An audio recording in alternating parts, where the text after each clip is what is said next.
My girlfriend insisted we needed a relationship break but demanded we keep living together. I said, okay, but we're signing a roommate agreement. She laughed in my face and signed it without reading. She stopped laughing when she received an itemized bill for her exact half of the rent, utilities, and groceries effective immediately. I'm a 29-year-old software developer, and honestly, I should have seen the red flags when Brienne, 27, started working late nights with her new mentor, Colton, from marketing. But love makes you blind, right? We'd been together 3 years, cohabitating for 2. The financial split was always 70-30. I covered the heavy lifting because I earned significantly more than her junior graphic designer salary. I didn't mind. That's what partners do. 3 weeks ago, she sat me down with a clearly rehearsed speech. She needed space to find herself. She proposed a break, but for practicality, we should stay roommates. She called it a pause. Translation: she wanted to test drive Colton while keeping me as her financial safety net. Okay, I said calmly. But if we aren't partners, we are roommates. We need a formal contract. She rolled her eyes, called me a dork, and signed it just to shut me up. I spent that night drafting a comprehensive document. 50-50 split on expenses, separate groceries, strict guest policies, quiet hours, and a 30-day notice clause for moving out. Wednesday she signed it with a flourish. Thursday morning, I moved my belongings into the spare room. By Thursday night, I had calculated the new math. I itemized everything. Her half of the rent jumped to $1,227. I separated our food, labeled my shelves, and sent a Venmo request. I left the invoice on the counter. She found it after coming home from a work dinner at 11 p.m. What is this? She snapped. Your half. Per the agreement you signed. I thought you were joking. I can't afford this. Maybe you should have thought about that before demoting me to roommate status. She stormed off to call Colton. I heard her through the wall begging to crash at his place. Spoiler alert, Colton's living situation wasn't as flexible as she thought. Update 1. The war of attrition. The entitlement reached stratospheric levels. First, she tried manipulation. She cooked a meal using ingredients I bought pre-agreement, lit candles, and wore a dress I loved. I miss us, she said. I'm respecting your need for space, I replied, grabbing a sandwich and walking away. She ate the whole dinner out of spite. I added the cost of the ingredients to her tab. Then came the petty warfare. She claimed her banking app was down to avoid paying rent. She started using my expensive shampoo, so I locked my toiletries in my room.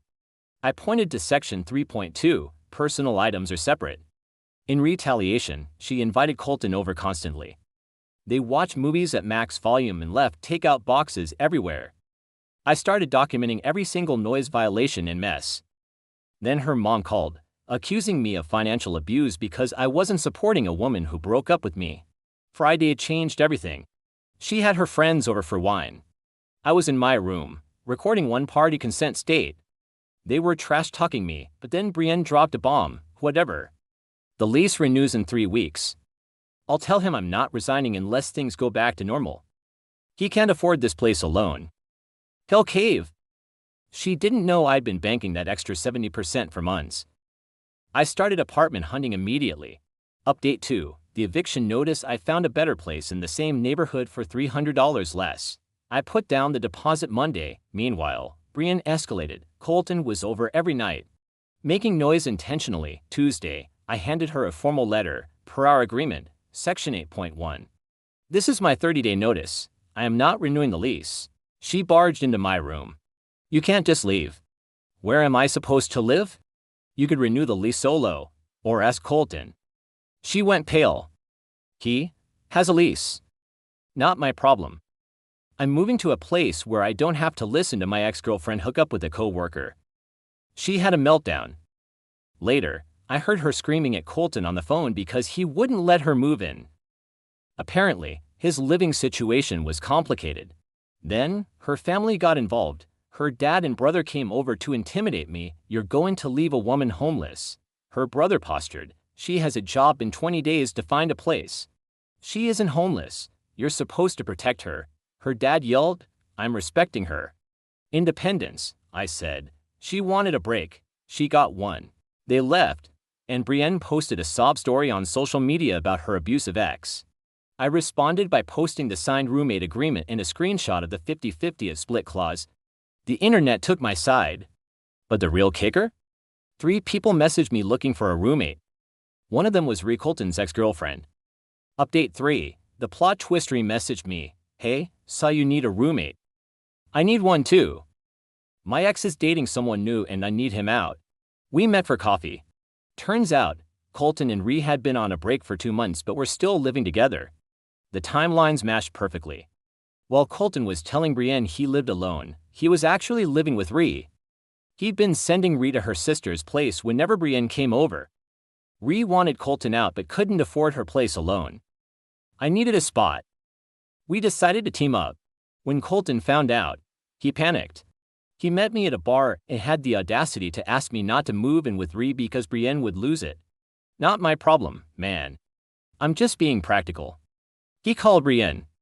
She kicked in my door 20 minutes later screaming, "You're moving in with his ex." That's psychotic. It's efficient. She pays her bills. Unlike you. I added $30 to her invoice for the glass she threw against the wall. Final update. Consequences moving day was glorious. Brienne called in sick to watch me pack, trying to claim my furniture. She tried to stop the movers from taking the TV. I showed the police my receipt from before we lived together. They told her it was a civil matter and to stop screaming or she'd be arrested for disturbing the peace. As I left, I handed her a final invoice, $2,847 for unpaid rent, utilities, food, and damages. Venmo me, or I see you in small claims court. Then the landlord arrived for the walkthrough. I handed him my dossier of documented damage, the wine stains, the hole in the wall, the noise complaints. "Miss Brienne," the landlord said, "you forfeit the security deposit. You actually owe an additional $400. We paid that deposit together." She cried. "Actually," I said, showing the bank transfer, "I paid the full deposit." She never paid me back. The landlord cut me the check. The aftermath. And I are fantastic roommates. We are strictly platonic. We pay bills on time, and we bonded over our disaster exes. Colton got evicted. He tried to move in with Brienne, but she couldn't get approved for an apartment due to her debt. They moved into their respective parents' houses and broke up 2 weeks later. Brienne never paid the invoice, so I took her to small claims court. She didn't show up, so I won by default. Now she has a judgment against her. 6 months later, she texted me, "I know you hate me, but I realize I messed up. You are amazing. Can we talk?" I replied, "Per our agreement, all communication must be regarding outstanding debts. You owe $3,247 with interest." Then I blocked her. My dad gave me the best advice: never date someone who can't do math. I'm now dating Piper, a girl from my climbing gym. First thing she said when we became exclusive: "Just so we're clear, if we move in together and I ask for a break, I'm moving out." I know how leases work. She's a keeper, play stupid games, win stupid prizes, actions, meet consequences.